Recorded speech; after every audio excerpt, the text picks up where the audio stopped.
Mina vahel täitsa tahan vabandada, et practical consciousness on nii ingliskeelne nimi. Practical consciousness. Vahel on seda sama raske öelda kui kirjutada. Ja mida see üldse tähendab? Mida ma õpetan? Kui elus on kõik väga hästi, siis me enamasti ei otsi mingeid õpetusi.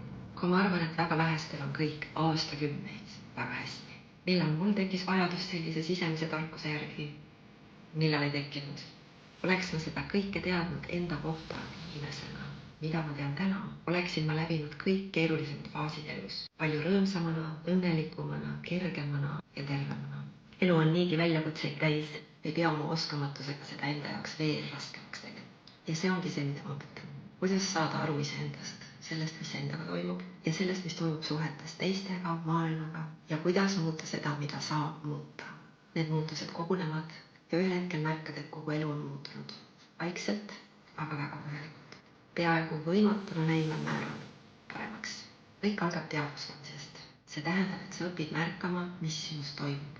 Ja esimese asjana vabastama pinged, mis pingekogemust võimendavad ja sealt hakkab avanema palju enamat.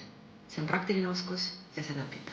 Ja see ongi practical consciousness. Teadvuse praktiline kasutamine. Kuidas muuta palju enamat, kui me arvame.